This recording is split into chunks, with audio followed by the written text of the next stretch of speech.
When's the wedding? Those were the exact words I asked my mother when the curiosity finally got the better of me during our phone conversation. There was this long, heavy pause on the other end of the line, the kind that stretches out and makes your stomach twist just a little bit before anything else is said. Then, in a calm but almost casual voice, she replied that they had gotten married yesterday. Just for special people, she added, like it was the most normal thing in the world to say. I stood frozen right there in the middle of my kitchen, the cool tiles under my bare feet, the phone pressed tightly against my ear, as if that could somehow make the words make more sense. Surprised. What? You heard me correctly. CESILY. That had been such a small ceremony, she explained briefly. Only the people who truly mattered were there. And with that, she hung up, without waiting for any kind of response from me. I just stared at the screen of my phone for what felt like an eternity, the bright display slowly dimming in my hand. My little sister had gotten married yesterday, and not a single soul in the family had bothered to tell me about it. The realization hit me like a slow wave, building up and then crashing down all at once. I opened Instagram with fingers that suddenly felt numb and heavy. There it was, posted just 3 hours earlier. Emma looked radiant in her flowing white dress, standing proudly with her parents on either side of her, their faces beaming with joy. My brother Daniel was there too, dressed sharply in a tuxedo that fit him perfectly. Aunts, uncles, and cousins I hadn't seen or spoken to in years filled the background, everyone smiling brightly, as if this was the happiest day imaginable. The caption underneath read, "Best day ever, surrounded by love." There were already 63 comments pouring in congratulations. Beautiful, so happy for you, heart emojis everywhere. I wasn't in a single photo. Not one. The weight of that absence settled over me as I slowly sat down at the kitchen table, my legs feeling unsteady. My name is Cecily Brennan. I'm 32 years old now, and I work as a software engineer in the bustling tech scene of Seattle. It's been a full decade since I left home, and in all that time, I had never once looked back. I built a life for myself far away from the complications and expectations of my family. But this situation felt entirely different from any previous distance. They hadn't simply forgotten to invite me. No, this was a deliberate choice. They had actively decided not to include me. Just for special people, my mother had said. And those words kept echoing in my mind like a quiet accusation. I closed the Instagram app with a soft tap, poured myself a tall glass of cold water from the filtered pitcher in the fridge, and then I went straight to bed, even though it was still relatively early. I didn't cry that night. I didn't call her back either. But deep inside me, something fundamental shifted and changed forever on that quiet evening. A boundary had been crossed, and I could feel the emotional ground beneath me cracking in new ways. 1 week later, my phone rang sharply at 7 o'clock in the morning, pulling me out of a restless sleep. My mother's voice came through the line, sharp and demanding, cutting right to the point. "Did you send the money yet?" That was the first question she asked. No hello, no pleasantries at all. That's when I instantly knew that something was very, very wrong with this entire situation. "What money?" I asked, sitting up slowly in my bed, rubbing the sleep from my eyes as morning light filtered through the blinds of my Seattle apartment. "For the wedding bills." "Cease. Don't play stupid with me," she snapped back immediately, her tone laced with irritation and entitlement. I sat up straighter, my heart beginning to beat a little faster. "Mom, I wasn't even invited to the wedding in the first place." "How does that have anything to do with me?" "That's completely irrelevant," she shot back, without missing a beat. "The venue is demanding payment right now. The caterer is threatening the same thing. We need $40,000 by Friday, or they're talking about taking legal action against us." I almost laughed out loud at the sheer audacity of it all, but the sound caught in my throat. Why on earth would I pay for a wedding that I wasn't even invited to attend? I asked her directly. "Because we're your family," she replied as if it was the most obvious answer. "Because Emma is your sister." "Because we raised you? You owe us that much at least.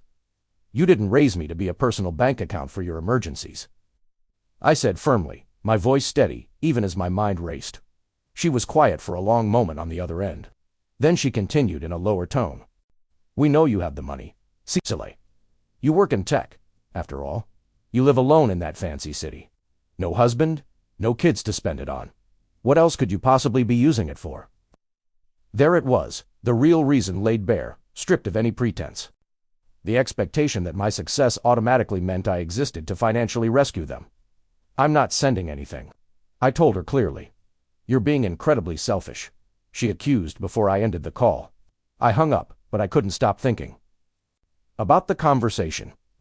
$40,000 in overdue bills for a wedding that had already taken place a week earlier.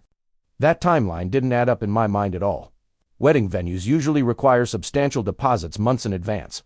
Caterers expect payment up front, or in clear installments. You can't simply host a 60-person celebration and then walk away without settling the accounts, unless the plan from the very beginning was never to pay in full yourself.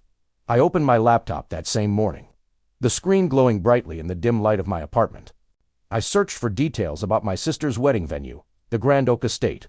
Their invoice policies were clearly listed online. Full payment was required 2 weeks before any event. That meant they should have already paid, or at least made arrangements long ago. My phone buzzed again, shortly after. This time, it was my brother Daniel calling. "Just send the money, Saki," he said, using that old childhood nickname like it would soften me. "Don't make this harder than it needs to be." "Did you pay for anything yourself?" I asked him pointedly. He hesitated for several seconds. "That's different," he finally replied. "I'm getting married next year, so I need to save every penny I can right now." I hung up on him too, the frustration building steadily. Something was deeply wrong here, and I could no longer simply let it go or brush it aside. That very night, after hours of restless thinking, I did something I hadn't done in many years. I reached out and called my Aunt Linda, who was my mother's sister and honestly, the only family member who had ever truly treated me like an actual person, rather than a means to an end. "Cecily," she answered warmly, her voice carrying genuine affection. "I was wondering when you might call." "You were at the wedding?" I said. "Yes, I was there," she confirmed. "I'm so sorry, honey. I didn't even realize you hadn't been invited until I arrived and noticed your absence." It felt strange, but I didn't want to cause a scene. Did everything seem normal to you? I pressed gently. The venue, the food, the flowers, did it all appear very expensive? "Very expensive," she replied without hesitation. "Your parents kept mentioning throughout the evening how much everything was costing? The imported roses from overseas, the designer cake that had multiple tiers with intricate details, the live band that played for hours. Your mother made sure to tell everyone it was a $100,000 wedding." My stomach dropped sharply at those words. $100,000 wedding, yet they claimed to have only $40,000 in overdue bills. So where had the remaining $60,000 disappeared to? The question lingered heavily as I thanked her and ended the call. I started digging deeper that night, my mind unable to rest.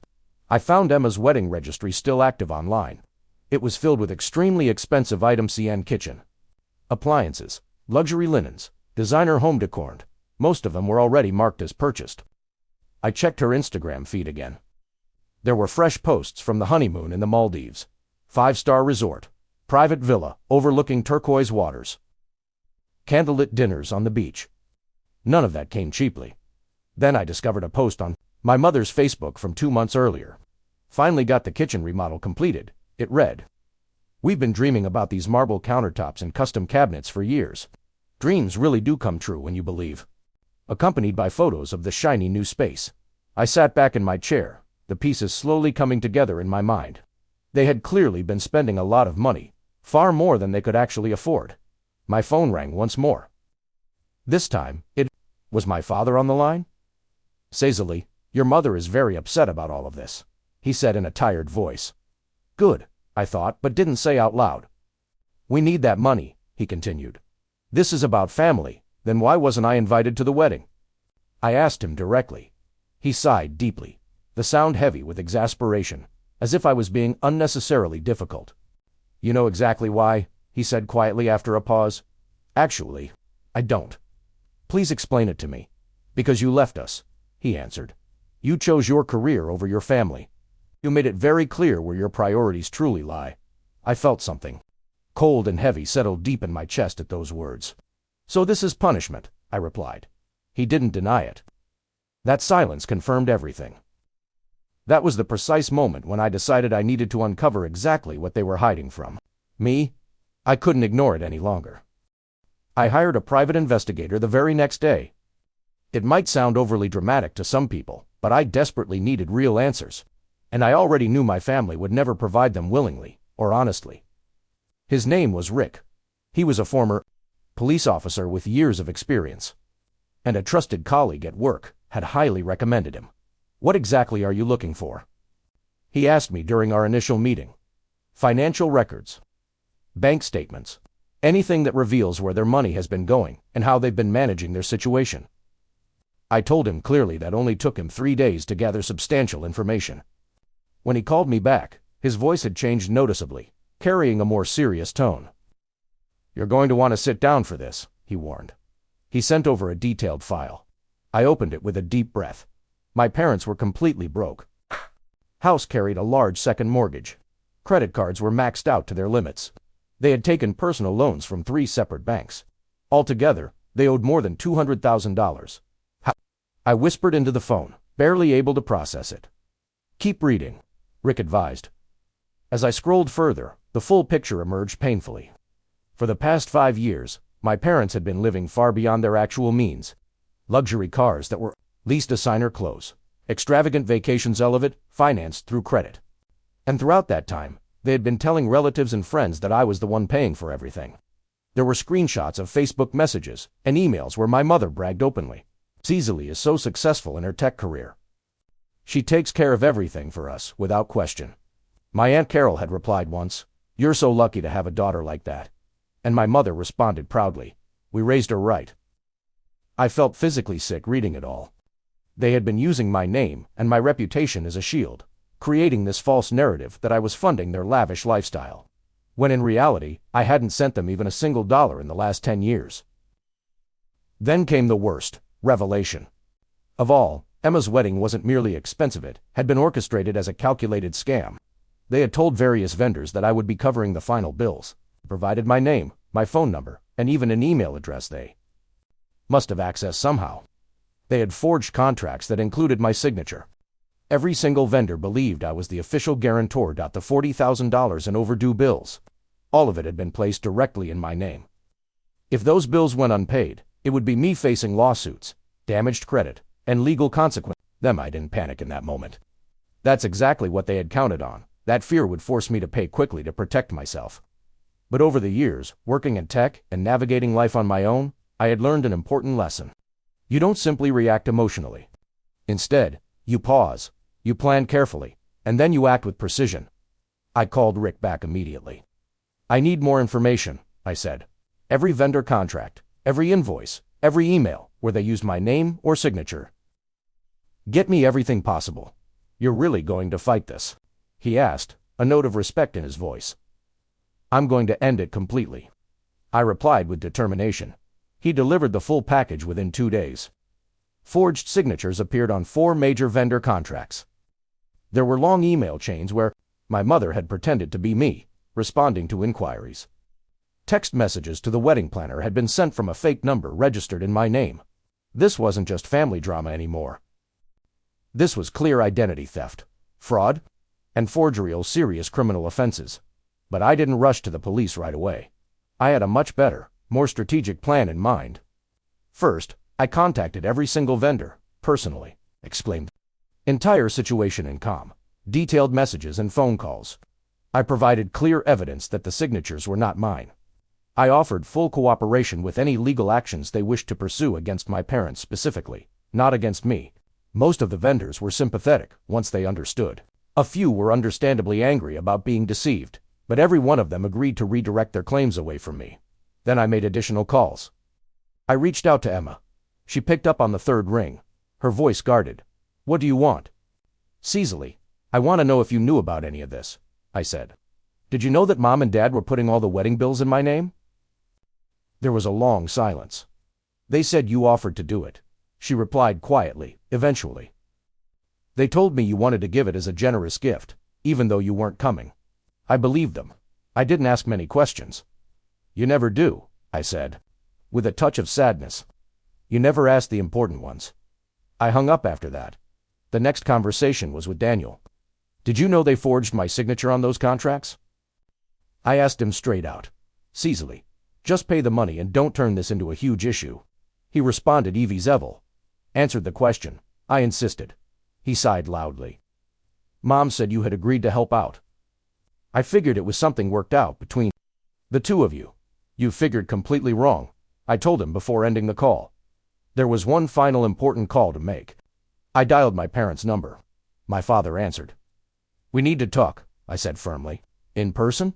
Tomorrow they agreed to meet at a quiet coffee shop on neutral ground. I arrived early the next day and chose a table in the back corner, away from other customers.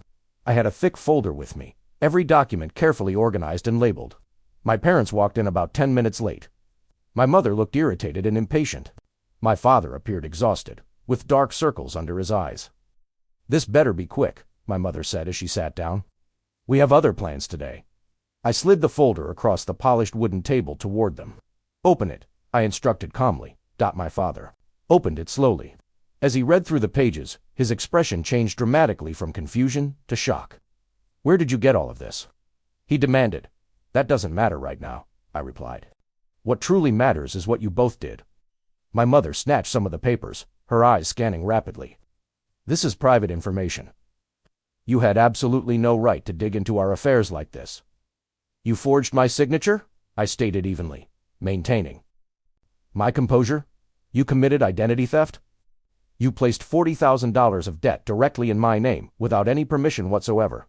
We're family, my father said, as though that single phrase excused everything. We needed help. You didn't.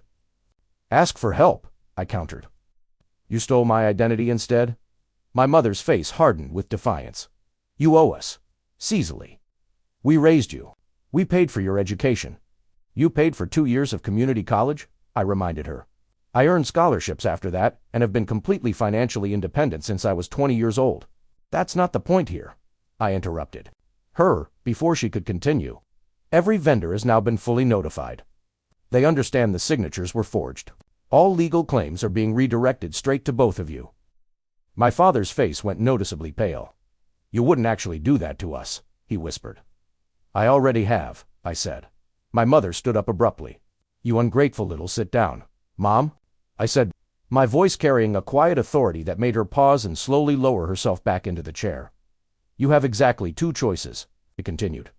Option 1. You figure out how to pay those bills yourselves. Sell the luxury cars. Downsize the house. Take responsibility and fix the mess you created. Option 2. I press criminal charges for identity theft, fraud, and forgery. You will both end up with permanent criminal records. My mother's hands began to shake visibly. You would really do that to your own parents? She asked, her voice cracking. I looked at her directly. You did it to me first? I stood up from the table. You have until Friday to make your decision. After that, I will file the police report without hesitation. Then I walked out of the coffee shop, leaving them sitting there in stunned silence. Friday arrived, and I heard absolutely nothing from them all week. No calls, no texts, no attempts to negotiate. At 9 o'clock in the morning, I went to the police station with every piece of documentation carefully prepared, the forged contracts, the emails, all the evidence Rick had compiled so thoroughly. The officer listened attentively as I explained. The situation, this, is very clear-cut identity theft, he said after reviewing the materials. We can move forward with formal charges if that's what you want. I was just about to confirm when my phone buzzed with a new message. It was from Aunt Linda. Your parents just listed the house for sale as an emergency listing. Thought you should know. I stared at the screen for a moment. They had chosen option 1 after all. Give me 1 moment, I told the officer. I stepped outside briefly and called Linda back. When did this happen? I asked just this morning, she said. Your mother called me crying. She said they had no other choice, that you were forcing them to lose everything they had worked for. Did she explain why? I inquired. Linda was quiet for a few seconds. She claimed you refused to help with Emma's wedding, and that you were punishing them simply for not inviting you. Of course, they were twisting the entire story, painting me as the heartless villain, once again. That's not what actually happened, I told her. I know, honey, she replied gently. I've known your mother for 50 years. I understand exactly how she operates. I went back inside the station. I want to file the report, I told the officer. But I don't want to press charges immediately. I just want everything officially documented for now. He nodded understandingly. We can do that. The report was officially filed by noon that day. That same afternoon, My phone started receiving a flood of messages and calls. Texts from various relatives, voicemails from extended family members and old friends. Everyone had heard some version of the story, and most of them sided against me immediately. They called me heartless, cold, unforgiving. They said family always forgives no matter what. A few people, however, reached out with very different perspectives. My cousin Sarah texted, "I believe you. My parents lent yours money 3 years ago and never saw it returned." Uncle Tom called, "Your dad borrowed $10,000 from me, supposedly for medical bills. 2 weeks later, I saw him buying a new boat." Aunt Linda sent a longer message. "Your mother has done similar things to me years ago. I never told anyone because I was embarrassed. You're not the first person they've tried to scam. You're just the first one strong enough to fight back properly. I wasn't the first victim." That realization brought both sadness and a strange sense of validation. 2 weeks later, the house sold quickly. My parents moved into a much smaller rental apartment across town. The wedding bills were eventually paid through the sale proceeds, and after that, I heard almost nothing from them again. 6 months passed in relative peace.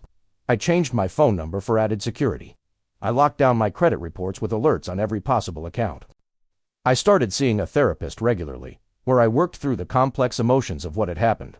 I learned that choosing to walk away from deeply toxic relationships isn't an act of cruelty. It's an essential form of self-preservation and survival. My life gradually became quieter and significantly better in many ways. I received a promotion at work to senior software engineer, with better compensation and more meaningful responsibilities on challenging projects. I began dating a kind, thoughtful man I met at a local coffee shop. He couldn't fully comprehend how a family could betray one of their own so completely, and honestly, I stopped trying to explain the full details. Some wounds are too personal to keep revisiting.